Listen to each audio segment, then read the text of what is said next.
નમસ્કાર મિત્રો, સ્વાગત છે તમારું અમારી ચેનલ પર એક નવા વિડીયોમાં।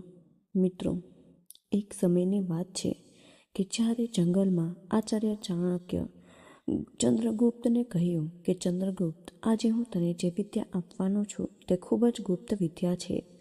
ચંદ્રગુપ્ત, મારા પ્રિય શિષ્ય, ધ્યાનથી સાંભળ। આજે હું તને તે ગુપ્ત રહસ્ય જણાવવા જઈ રહી છું, જે જીવનની અસલી શક્તિ છે। આ વિદ્યા ગુપ્ત એટલા માટે છે કારણ કે તેને દેશી વ્યક્તિ સમજી શકતી નથી। આ વિદ્યા મનુષ્યની એ શક્તિ સાથે જોડાયેલી છે કે જે તેના જીવનનો સાર છે, એ જ તેની ઉર્જા છે, એ જ તેનું ઓજસ છે અને એ જ તેનું બળ છે, જે કોઈ પણ યોદ્ધા, કોઈ પણ રાજા અને કોઈ પણ મનુષ્યના જીવનની સૌથી મોટી શક્તિ છે। તું જાણે છે કે જે મનુષ્ય પોતાના વીર્યનો બગાડ કરે છે, પછી તે જાણતા હોય કે અજાણતામાં તે પોતાના શરીરની બધી જ ઉર્જા કાઢીને બહાર ફેંકી દે। આ ઉર્જા કોઈ સામાન્ય વસ્તુ નથી। આ તેનું ઓજસ છે, તેનું બળ અને તેનું તેજ અને તેની જીવન શક્તિ। જ્યારે આ વીર્યનો બગાડ થાય છે ત્યારે શું થાય છે? તેના હાડકાં નબળા પડી જાય, કારણ શુક્ર ધાતુ મજ્જા અને અસ્થિમાંથી બને છે। શરીરમાં કોઈ બળ બાકી રહેતું નથી, કોઈ તાકાત રહેતી નથી। ચહેરો કરમાયેલો ફૂલ જેવો થઈ જાય છે અને ન તો કોઈ જોશ, ના કોઈ ઉત્સાહ, ના કોઈ આત્મવિશ્વાસ। બસ આખો દિવસ થાકેલો, હારેલો, સુસ્ત અને બીમાર જેવો જ રહે છે। તે જીવનમાં ક્યારેય પણ સિંહ બની શકતો નથી, ઉન્નતિ કરી શકતો નથી, કારણ કે શરીરમાં બળ જ બાકી રહેતું નથી। સફળતાના શૌર્ય, બુદ્ધિ બધું જ કરમાઈ જાય છે। વીર્યમાં એટલી તાકાત હોય છે કે તે જ સંસારની સૃષ્ટિનું મૂળ સાધન છે। આપણે સૌ આ જ શક્તિથી ઉત્પન્ન થયા છીએ। આ જીવનનું બીજ છે જે માત્ર શારીરિક રીતે આપણને જન્મ નથી આપતો, પરંતુ આધ્યાત્મિક અને માનસિક સ્તર પર પણ અનંત ઉર્જાના સ્ત્રોત છે। મહાન ઋષિમુનિઓ, મહાત્મા અને સંત એટલા માટે જ તેને વ્યર્થ ગુમાવતા નથી। તેઓ જાણે છે કે આ શક્તિ સૃષ્ટિની રચનાનો આધાર છે અને તેને સંયમ સંભળાવી રાખવાથી વ્યક્તિ બ્રહ્મ તરફ વધે છે। આજે આના પર ઊંડી ચર્ચા કરું છું। હું તેને વીર્યના મહત્વને આયુર્વેદના ગ્રંથોના આધારે વિગતવાર સમજાવીશ કે તેને શા માટે બચાવવું જોઈએ અને બગાડ કરવાથી શું શું નુકસાન થાય છે। મિત્રો, તો તમારું અમારી ચેનલમાં સ્વાગત છે। જો તમને ચાણક્યની નીતિઓ, તેમના જીવનના ઊંડા વિચાર અને પ્રાચીન જ્ઞાનની વાતો પસંદ આવતી હોય તો મિત્રો તમે અમારી ચેનલને ચોક્કસ જ સબસ્ક્રાઈબ કરી લેજો। સાથે જ તેને અમને કમેન્ટમાં એ પણ જણાવી દેજો કે તેને રોજ સવારે કેટલા વાગ્યે ઉઠો છો। તો ચાલો મિત્રો, કોઈ પણ હવે વિલંબ કર્યા વિના આ જ્ઞાનપૂર્ણ કથાની આપણે શરૂઆત કરીએ। ચંદ્રગુપ્ત ધ્યાનપૂર્વક માથું નમાવીને કહ્યું, ગુરુદેવ, હું આ જ્ઞાન ગ્રહણ કરવા માટે પૂરેપૂરો તૈયાર છું। કૃપા કરીને મને જણાવો કે તે કઈ વિદ્યા છે કે જેને મનુષ્યના જીવનનો સાર કહેવામાં આવ્યો છે। ત્યારે આચાર્ય ચાણક્ય ધીમા પણ દ્રઢ સ્વરમાં કહ્યું, તે વિદ્યા છે પોતાના વીર્ય અર્થાત પોતાની મૂળ જીવન ઉર્જાની રક્ષા કરવાની વિદ્યા। કારણ કે આ જ તે શક્તિ છે જેનાથી મનુષ્યનું શરીર પુષ્ટ થાય છે, તેની બુદ્ધિ તીક્ષ્ણ થાય અને તેના હાડકાં મજબૂત બને, તેનું મન સ્થિર રહે અને તેનું વ્યક્તિત્વ એવું પ્રભાવશાળી બની જાય છે કે લોકો તેની સામે સ્વયં જ નમી જાય છે। આચાર્ય આગળ સમજાવતા કહ્યું કે આયુર્વેદ અને પ્રાચીન ભારતીય જ્ઞાન પરંપરામાં વીર્યને માત્ર એક શારીરિક તત્વ માનવામાં નથી, પરંતુ તેને મનુષ્યના સમગ્ર અસ્તિત્વનો સાર કહેવામાં આવ્યો છે। કારણ કે તે શરીરમાં બનતી 7 ધાતુઓનું અંતિમ અને સૌથી પરિકૃત સ્વરૂપ છે, જે ભોજનના સ્તરથી આરંભ થઈને ક્રમશઃ રક્ત, માંસ, મેદ, અસ્થિ, મજ્જા અને અંતે વીર્યમાં પરિવર્તિત થાય છે। અને આ જ કારણે તેને શરીરની સૌથી મૂલ્યવાન અને શક્તિશાળી ઉર્જા માનવામાં આવે છે। આ જ કારણે પ્રાચીન ઋષિઓએ કહ્યું છે કે વીર્યમ બલમ જીવનસ્ય મૂલમ, વીર્ય તેજ પ્રતિષ્ઠમ, વીર્ય રક્ષિતો નરઃ સદા ભવતી ધૈર્ય સમતિવત, અર્થાત મનુષ્યના જીવનનું મૂળ બળ વીર્ય જ છે. તેમાં જ તેનું તેજ અને તેનું ધૈર્ય રહેલું હોય. અને જે મનુષ્ય આ શક્તિની રક્ષા કરે છે તે જીવનના દરેક ક્ષેત્રમાં સ્થિર અને વિજયી બને છે. ચાણક્યએ કહ્યું, પહેલો નિયમ સમજો. મનુષ્યના શરીરની અસલી શક્તિ તેની જીવનની ઉર્જા છે. પછી આચાર્ય એક શ્લોક સંભળાવ્યો, વીર્યમ બલમ જીવનસ્ય મૂલમ, અને તેને સમજાવતા કહ્યું કે આ શ્લોકનો અર્થ એ છે કે મનુષ્યના જીવનનું મૂળ બળ તેની જીવન ઉર્જા છે. તેનાથી જ તેનું તેજ ઉત્પન્ન થાય. અને જે વ્યક્તિ આ શક્તિની રક્ષા કરે છે તે જ ધૈર્યવાન અને શક્તિશાળી બને. ચંદ્રગુપ્ત, આ વાત માત્ર કોઈ એક શાસ્ત્રમાં નથી કહેવાય, પરંતુ આયુર્વેદના મહાન ગ્રંથોમાં પણ આ સત્યને વિગતવાર સમજાવવામાં આવી છે. ત્યારબાદ મિત્રો આચાર્ય આયુર્વેદના સિદ્ધાંતો મુજબ સમજાવવાનું શરૂ કર્યું. તેમણે કહ્યું કે આયુર્વેદ અનુસાર મનુષ્યનું શરીર 7 ધાતુઓથી બનેલું છે: રસ, રક્ત, માંસ, મેદ ને અસ્થિ અને મજ્જા. અને અંતે લાંબા સમય પછી તે અંતિમ અને સૌથી શુદ્ધ ધાતુ, જેને પ્રાચીન આચાર્યએ જીવનની મૂળ શક્તિ કહી છે. આચાર્યએ સમજાવ્યું કે જ્યારે મનુષ્ય ભોજન કરે છે ત્યારે તે ભોજન તરત શક્તિમાં પરિવર્તિત થતું નથી, પરંતુ ધીમે ધીમે શરીરની અંદર એક લાંબી પ્રક્રિયામાંથી પસાર થાય છે.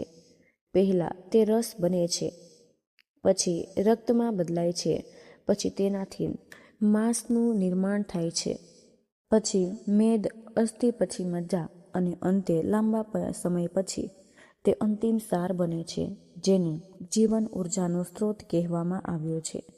આચાર્ય ચાણક્ય ચંદ્રગુપ્તની આંખોમાં જોતા જ કહ્યું, એટલા માટે જ પ્રાચીન વૈદ્યો કહેતા હતા કે શરીરની અંતિમ ધાતુને વ્યર્થ ગુમાવવી જોઈએ નહીં, કારણ કે આ શરીરની સમસ્ત ઉર્જાનો સાર છે.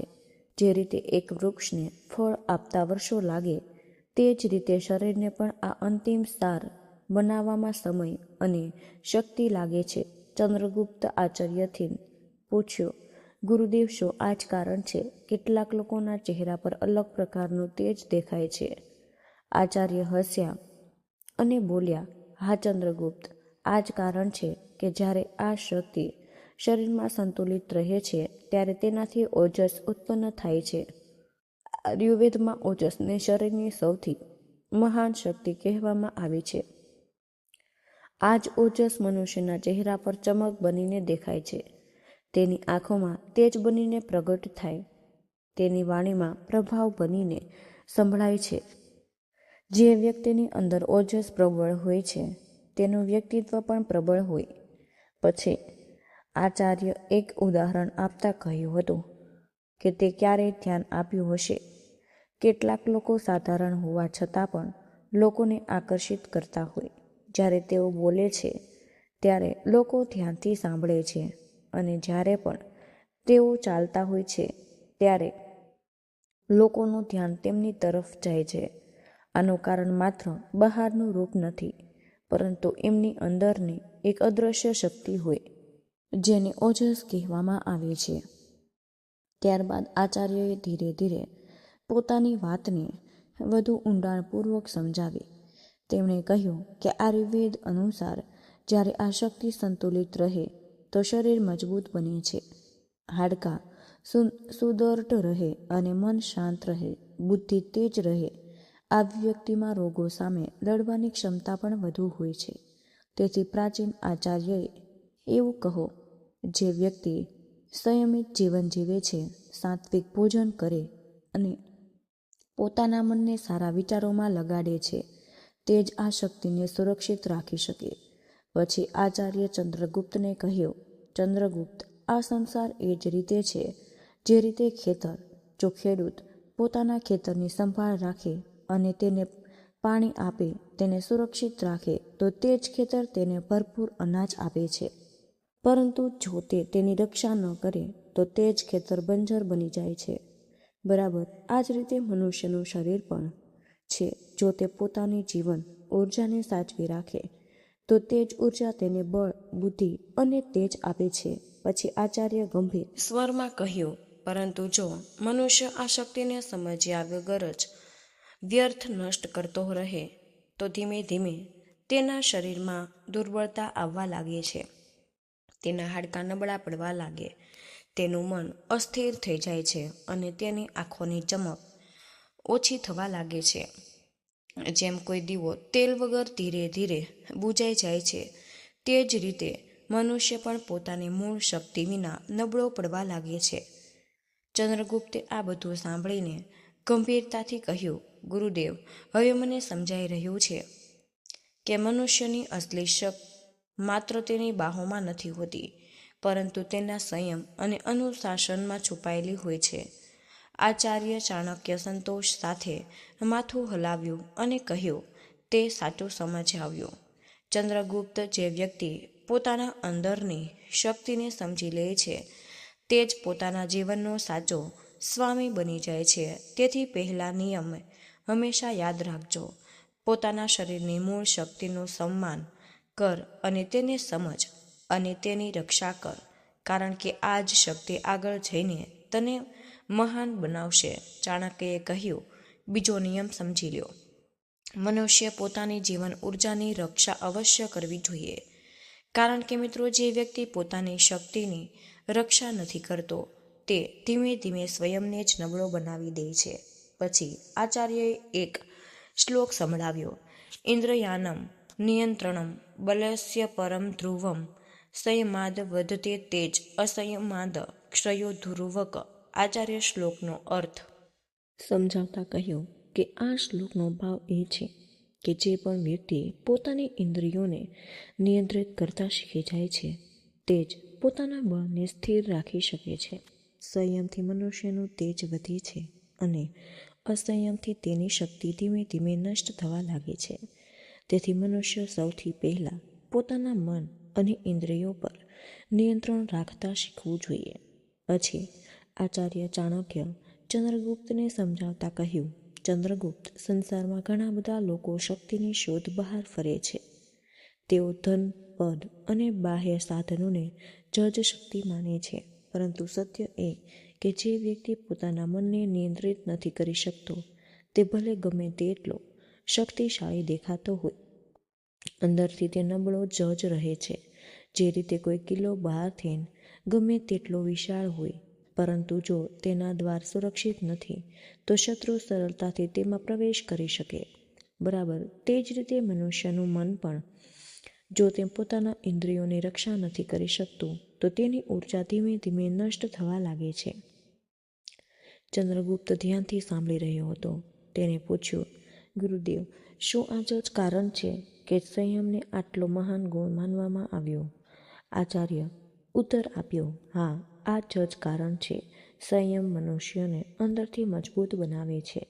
જે વ્યક્તિ પોતાના મનને અનુશાસનમાં રાખે છે તે કઠિનમાં કઠિન પરિસ્થિતિમાં પણ પોતાના લક્ષ્યથી વિચલિત થતો નથી. ઇતિહાસમાં જેટલો પણ મહાન વ્યક્તિઓ થયા છે તેમનામાં એક સમાન ગુણ અવશ્ય હતો, તેમણે પોતાના મનને નિયંત્રિત કરતા શીખ્યું હતું. પછી આચાર્યએ એક ઉદાહરણ આપતા કહ્યું, ધારી લે કે કોઈ યોદ્ધા યુદ્ધના મેદાનમાં ઊભો છે. જો તેનું મન ભય અને ભ્રમથી ભરાઈ જાય તો તેની તલવાર પણ તેનો સાથ નહીં આપે, પરંતુ જો તેનું મન સ્થિર અને સંયમિત છે તો તે જ તલવાર તેને વિજય અપાવી શકે છે. તેથી સાચી શક્તિ માત્ર બાહુબલમાં નથી હોતી, પરંતુ મનના નિયંત્રણમાં હોય છે. ત્યારબાદ આચાર્યએ એક કથા સંભળાવી. તેમણે કહ્યું કે ઘણા બધા સમય પહેલાં એક નગરમાં બે યુવકો રહેતા હતા અને બંને પ્રતિભાશાળી હતા અને બંને એક સમાન તકો હતી. પરંતુ કેટલાક વર્ષો પછી એક યુવક મહાન વિદ્વાન બની ગયા, જ્યારે બીજો સાધારણ જીવન જીવવા લાગ્યો. જ્યારે લોકોએ કારણ પૂછ્યું તો એ ખબર પડી કે પહેલો યુવક અનુશાસન અને સંયમ સાથે જીવન જીવતો હતો, જ્યારે બીજો જે યુવક હતો તે પોતાના મનની ઈચ્છાઓમાં વહેતો રહ્યો. અને પરિણામ એ આવ્યું કે કે પહેલો યુવકની ઉર્જા જ્ઞાન અને સફળતામાં બદલાઈ ગઈ હતી, જ્યારે બીજાની ઉર્જા ધીમે ધીમે વ્યર્થ થઈ ગઈ. અને પછી આચાર્યએ એ ગંભીર સ્વરમાં કહ્યું, ચંદ્રગુપ્ત, મનુષ્યનું મન એક ઘોડા સમાન હોય છે. જો ઘોડાની સાચી દિશામાં નિયંત્રિત આપણે કરવામાં આવે તો તે ખૂબ જ દૂર સુધી દોડી શકે છે અને પોતાના સ્વામીને મંજિલ સુધી પહોંચાડી શકે છે. પરંતુ જો ઘોડાને નિયંત્રણ વગર છોડી દેવામાં આવે છે તો તે સ્વયં પર ભટકે છે અને પોતાના સ્વામીને પણ ભટકાવે છે. તેથી સંયમ એ લગામ છે કે જે મનુષ્યને સાચી દિશામાં આગળ વધવામાં સહાય કરે છે. ચંદ્રગુપ્તે પૂછ્યું, ગુરુદેવ, જો કોઈ વ્યક્તિ સંયમ નથી રાખતો તો તેના જીવનમાં શું થાય? આચાર્ય ચાણક્યએ શાંત પરંતુ ગંભીર સ્વરમાં કહ્યું, જ્યારે મનુષ્ય સંયમ ખોઈ દે ત્યારે ધીમે ધીમે તેની શક્તિ ઓછી થવા લાગે છે. તેનું મન અસ્થિર થઈ જાય છે અને તેની ઈચ્છા શક્તિ નબળી પડી જાય છે અને તે પોતાના લક્ષ્ય પર ધ્યાન કેન્દ્રિત નથી કરી શકતો. પછી તે નાના નાના આકર્ષણોમાં ઉલઝાઈને પોતાનો સમય અને ઉર્જા બંને નષ્ટ કરી દે છે. ધીમે ધીમે તેનું આત્મવિશ્વાસ પણ ઓછું થવા લાગે છે. પછી આચાર્યએ એક બીજું ઉદાહરણ આપ્યું હતું કે તેનું ક્યારેય જોયું હશે કે નદીનું પાણી જ્યારે પણ એક દિશામાં વહે ત્યારે તે ચટ્ટાનોને પણ કાપી નાખે છે, પરંતુ જો એ જ પાણી ચારે બાજુ ફેલાઈ જાય તો તેની શક્તિ સમાપ્ત થઈ જાય છે. બરાબર આ જ રીતે મનુષ્યની ઉર્જા પણ જો તે સંયમ સાથે એક જ દિશામાં લગાવવામાં આવે છે તો તે મહાન કાર્યો પણ કરી શકે છે. પરંતુ જો તે નિયંત્રણ વગર વિખેરાઈ જાય છે તો તેનો પ્રભાવ સમાપ્ત થવા લાગે છે. ત્યારબાદ મિત્રો આચાર્યએ ચંદ્રગુપ્તની તરફ જોઈને કહ્યું, યાદ રાખજે ચંદ્રગુપ્ત, મહાન વ્યક્તિ એ જ બને છે કે જે પોતાની અંદરની શક્તિને સમજે છે અને તેની રક્ષા કરે.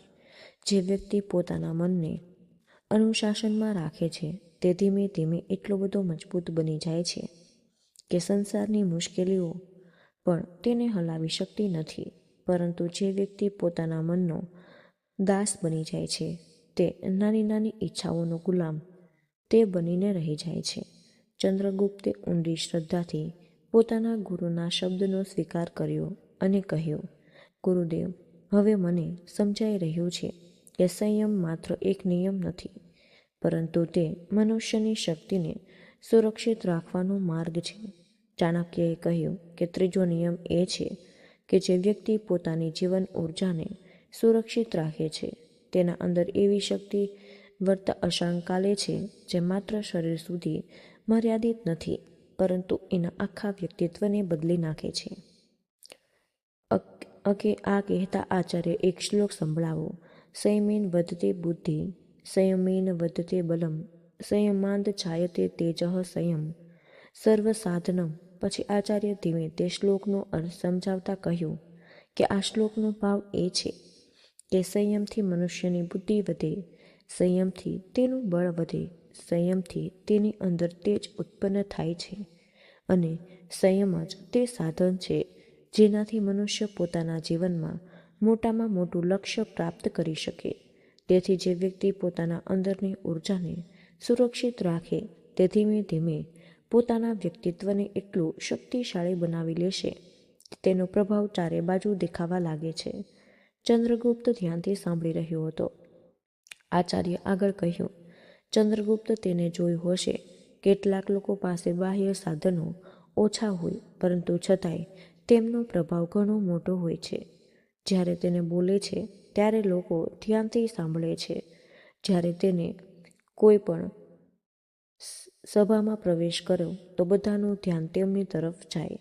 આનું કારણ માત્ર તેને જ્ઞાન કે પદ નથી હોતું, પરંતુ એમની અંદરનું તેજ હોય. આ તેજ તે ઉર્જાથી ઉત્પન્ન થાય જેને સંયમ સાથે સુરક્ષિત રાખે છે. પછી આચાર્ય એક ઉદાહરણ આપતા કહ્યું હતું કે કોઈ પણ દીવામાં તેલ ભરપૂર માત્રામાં હોય ત્યારે તે દીવો માત્ર સ્વયં જ નથી બળતો, પરંતુ પોતાના આસપાસના અંધારાને પણ તે દૂર કરે છે. પરંતુ જો તે જ દીવામાં તેલ ઓછું થઈ જાય તો તેની જ્યોત પણ ધીમે ધીમે નબળી પડવા લાગે છે.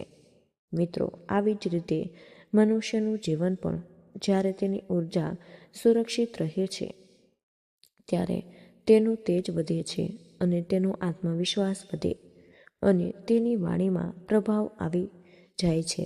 ચંદ્રગુપ્તે ઉત્સુકતાથી પૂછ્યું, ગુરુદેવ, શું આ જ કારણ છે કે મહાન ઋષિઓ અને યોદ્ધાઓ આટલા બધા પ્રભાવશાળી હોવા છતાં પણ?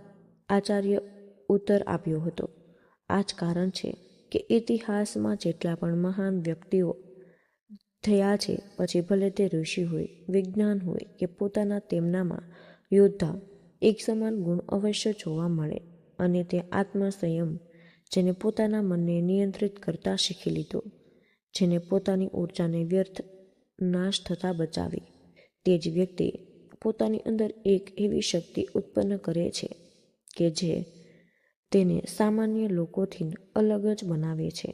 પછી આચાર્ય ચંદ્રગુપ્તને કહ્યું હતું કે આ સંસારમાં સફળતા માત્ર બાહ્ય સાધનોથી નથી, પરંતુ મનુષ્યના અંદરની શક્તિથી મળે. જ્યારે મનુષ્ય પોતાની ઉર્જાને સુરક્ષિત રાખે ત્યારે તેનું મન વધુ એકાગ્ર થઈ જાય છે, તેની સ્મરણ શક્તિ વધી જાય, તેની વિચારસરણી ઊંડી થઈ જાય છે અને એના નિર્ણયો પણ વધુ સ્પષ્ટ અને મજબૂત હોય. આચાર્ય આગળ સમજાવ્યું હતું કે આ જ કારણ છે કે સંયમિત જીવન જીવનારા લોકો પોતાના કાર્યમાં વધુ સફળ થવા લાગે છે. તેમનું મન ભટકતું નથી, તેમની ઉર્જા વિખેરાતી નથી, પરંતુ એક દિશામાં લાગે છે, અને જ્યારે પણ ઉર્જા એક દિશામાં લાગી છે તો એક અશક્યને પણ શક્ય બનાવી શકે છે. પછી આચાર્ય એક બીજું ઉદાહરણ આપ્યું હતું કે નદીને જોઈ ચંદ્રગુપ્તે જ્યારે નદીનું જળ એક દિશામાં વહે છે તો તે મોટી મોટી ચટ્ટાનોને પણ કાપી શકે અને પોતાના માટે માર્ગ બનાવી લે, પરંતુ જો એ જળ ચારે બાજુ ફેલાઈ જાય તો તેની શક્તિ સમાપ્ત થવા લાગે છે. આવી જ રીતે મનુષ્યની ઉર્જા પણ જો તે સંયમ સાથે એક જ દિશામાં લગાવવામાં આવે છે તો તે મહાન કાર્ય કરી શકે. ચંદ્રગુપ્ત ગંભીરતાથી કહ્યું હતું, ગુરુદેવ, હવે મને સમજાયું કે સંયમ માત્ર શરીર માટે નહીં, પણ મન અને બુદ્ધિ માટે પણ આવશ્યક છે. ચોથો નિયમ એ છે કે જે વ્યક્તિ પોતાની જીવન ઉર્જાને સમજાવ્યા વિના નષ્ટ કરે છે તે ધીમે ધીમે પોતાના જ જીવનની શક્તિ ગુમાવી બેસે, અને તે વ્યક્તિ પોતાના સામર્થ્ય કરતાં પણ ઓછું બનીને રહી જાય છે. આ કહેતા આચાર્ય એક શ્લોક સંભળાવ્યો હતો, અસંગમક ક્ષણ કારણમ દુર્બલસ્ત્વય મૂલકમ સંયમાદ રક્ષતે તેજ અસંયમાત વિનશ્યતિ. આનો ભાવ એ કે અસંયમ મનુષ્યની શક્તિને ક્ષીણ કરવાનું કારણ બને. જ્યારે મનુષ્ય પોતાના મન અને ઇન્દ્રને નિયંત્રણમાં નથી રાખતો ત્યારે તેની શક્તિ ધીમે ધીમે ઓછી થવા લાગે, પરંતુ જે વ્યક્તિ સંયમિત રહે તે પોતાના તેજ અને બળને સુરક્ષિત રાખે છે. ત્યારબાદ આચાર્ય ચાણક્યને પોતાની વાતને વધુ ઉમિયાનપૂર્વક સમજાવતા કહ્યું, ચંદ્રગુપ્ત, આ સંસારમાં દરેક વસ્તુની એક સીમા હોય છે. જ્યારે કોઈ વ્યક્તિ તે સીમાનું સન્માન કરે છે ત્યારે તેનું જીવન સંતુલિત રહે, પરંતુ જ્યારે તે સીમા ભૂલી જાય અને માત્ર ક્ષણિક સુખોની પાછળ ભાગવા લાગે છે ત્યારે તેનું જીવન ધીમે ધીમે નબળું પડવા લાગે. અને અસંયમનું સૌથી મોટું નુકસાન એ જ છે કે તે મનુષ્યની શક્તિને ધીમે ધીમે સમાપ્ત કરી દે છે. ચંદ્રગુપ્તે ગંભીરતાથી પૂછ્યું, ગુરુદેવ, શું અસંયમનો પ્રભાવ માત્ર શરીર પર પડે? આચાર્યએ ઉત્તર આપ્યો, આનો પ્રભાવ માત્ર શરીર પૂરતો મર્યાદિત નથી. જ્યારે મનુષ્ય પોતાના જીવનમાં અનુશાસન ખોઈ દે ત્યારે સૌથી પહેલાં તેનું મન અસ્થિર થવા લાગે છે અને તેનું ધ્યાન ભટકવા લાગે, તેની સ્મરણ શક્તિ નબળી પડવા લાગે છે અને તેના નિર્ણય લેવાની ક્ષમતા પણ ઓછી થઈ જાય. પછી ધીમે ધીમે તેનો આત્મવિશ્વાસ પણ ઘટવા લાગે છે. તે ક્યારેય જોયું હશે કે જો કોઈ સૈનિકની તલવાર કાટ ખાઈ જાય તો તે યુદ્ધ સમયે તેનો સાથ નથી આપી શકતી. એ જ રીતે જ્યારે મનુષ્ય પોતાના જીવનમાં આ સંયમને વધવા દે છે, ત્યારે તેની આંતરિક શક્તિ ધીમે ધીમે નબળી થઈ જાય છે. બહારથી તે સામાન્ય દેખાવા લાગે છે, પરંતુ અંદરથી તેનું આત્મબળ ઓછું થઈ જાય છે. જો ચંદ્રગુપ્ત અસંયમ મનુષ્યની શક્તિને ધીમે ધીમે સમાપ્ત કરી દે, જ્યારે કોઈ પણ વ્યક્તિ પોતાની ઉર્જાને વિચાર્યા વગર જ વ્યર્થ નષ્ટ કરે છે, ત્યારે તેની અંદર તેજ નથી રહેતું, જે તેને મહાન કાર્ય માટે પ્રેરિત કરે. તેનું શરીર જલ્દી થાકવા લાગે, તેનું મન આળસુ થઈ જાય છે અને તેની ઈચ્છા શક્તિ પણ નબળી પડી જાય છે. ધારી લઈએ કે એક ખેડૂત પાસે પાણીથી ભરેલો એક મોટો ઘડો, જો તે પાણીને સાચવીને રાખે અને તેને પોતાના ખેતરમાં સાચા સમયે ઉપયોગ કરે, તો તે જ પાણી તેની ફસલને હરીભરી બનાવી શકે. પરંતુ જો તે જ ખેડૂત તે ઘડામાં કાણું પાડી દે અને પાણીને વિચાર્યા વગર જ વહેવા દે, તો થોડા જ સમયમાં તેનો ઘડો ખાલી થઈ જશે અને તેની ફસલ પણ સુકાઈ જશે. બરાબર આવી જ રીતે મિત્રો, મનુષ્યની ઉર્જા પણ પાંચમો અને અંતિમ નિયમ છે કે મનુષ્ય પોતાના જીવનની ઉર્જાને માત્ર બચાવીને જ ન રાખવી, પરંતુ તેને તમારે સાચી દિશામાં લગાવતા પણ શીખવું જોઈએ. કારણ કે મિત્રો, જ્યારે પણ ઉર્જાનો ઉપયોગ મહાન ઉદ્દેશ્ય માટે થાય, ત્યારે તે મનુષ્યને મહાન બનાવે છે. એટલું કહીને આચાર્ય એક શ્લોક સંભળાવ્યો હતો: સંયમેન સચ્ચિતા શક્તિ સાધ્ય કાર્ય નિવેશિતા યસ્ય લક્ષ્ય સ્થિરા બુદ્ધિ તસ્ય સિદ્ધરન સંચયા. આ શ્લોકનો ભાવ એ છે કે જે વ્યક્તિ પોતાની શક્તિને સંયમથી સંચિત કરે અને તેને કોઈ મહાન કાર્યમાં લગાવે છે, તો પોતાના લક્ષ્યને પ્રાપ્ત કરે, જેની બુદ્ધિ પોતાના ઉદ્દેશ્ય તરફ સ્થિર રહે અને તેની સફળતામાં કોઈ શંકા રહેતી નથી. આચાર્ય ચાણક્ય ચંદ્રગુપ્તની તરફ જોતા કહે: ચંદ્રગુપ્ત, અત્યાર સુધી મેં તને એ જણાવ્યું કે મનુષ્યનું જીવન ઉર્જા કેટલી મહત્વની છે, તેને સુરક્ષણ રાખવી કેમ આવશ્યક છે અને અસંયમથી શું નુકસાન થાય. પરંતુ માત્ર શક્તિને બચાવી રાખવી પર્યાપ્ત નથી. જો શક્તિનો ઉપયોગ સાચી દિશામાં ન કરવામાં આવે, તો તે પણ ધીમે ધીમે વ્યર્થ થઈ જાય છે.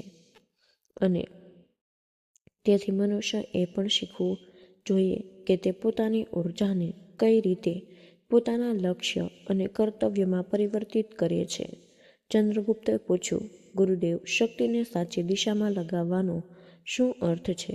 આચાર્યએ ઉત્તર આપ્યો: આનો અર્થ એ છે કે મનુષ્ય પોતાના જીવનમાં એક મહાન ઉદ્દેશ્ય પસંદ કરે છે. જ્યારે મનુષ્યની સામે કોઈ મોટું લક્ષ્ય હોય, ત્યારે તેની બધી જ ઉર્જા એ જ દિશામાં લગાવવામાં આવે છે. તેનું મન ભટકતું, તેની બુદ્ધિ સ્પષ્ટ રહે અને તેનો પ્રયત્ન નિરંતર ચાલુ રહે. તે સૂર્યના કિરણોને જોયા છે. જ્યારે તે સામાન્ય રીતે ફેલાય ત્યારે માત્ર ને માત્ર પ્રકાશ આપે, પરંતુ જ્યારે એ જ કિરણો એક દર્પણના માધ્યમથી એક બિંદુ પર કેન્દ્રિત થઈ જાય છે, ત્યારે તે અગ્નિ ઉત્પન્ન કરી શકે છે. મિત્રો, આવી જ રીતે મનુષ્યની ઉર્જા જ્યારે પણ તે વિખેરાયેલી રહે, તો તેનો પ્રભાવ ઓછો થવા લાગે છે. પરંતુ જ્યારે એ જ ઉર્જા કોઈ પણ મહાન ઉદ્દેશ્ય પર કેન્દ્રિત થઈ જાય છે, ત્યારે તે અસાધારણ પરિણામ ઉત્પન્ન કરી શકે છે. તેથી મનુષ્ય પોતાની શક્તિને વ્યર્થ વાતોમાં નષ્ટ ન કરવી જોઈએ, પરંતુ તેને જ્ઞાન પ્રાપ્ત કરવા, પોતાના શરીરને મજબૂત બનાવવા, પોતાના કર્તવ્યને નિભાવવા અને સમાજના હિતમાં કાર્ય કરવામાં લગાવવી જોઈએ. જ્યારે ઉર્જાનો ઉપયોગ આ કાર્યમાં થાય છે, ત્યારે જ તે ઉર્જા મનુષ્યના જીવનને મહાન બનાવી દે છે.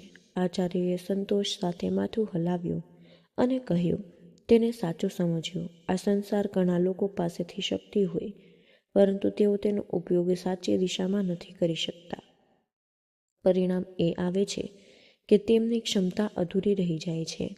પરંતુ જે વ્યક્તિ પોતાની ઉર્જાને જ્ઞાન, પરિશ્રમ અને કર્તવ્યમાં લગાવે છે, તે જ ઇતિહાસમાં પોતાનું નામ છોડી જાય.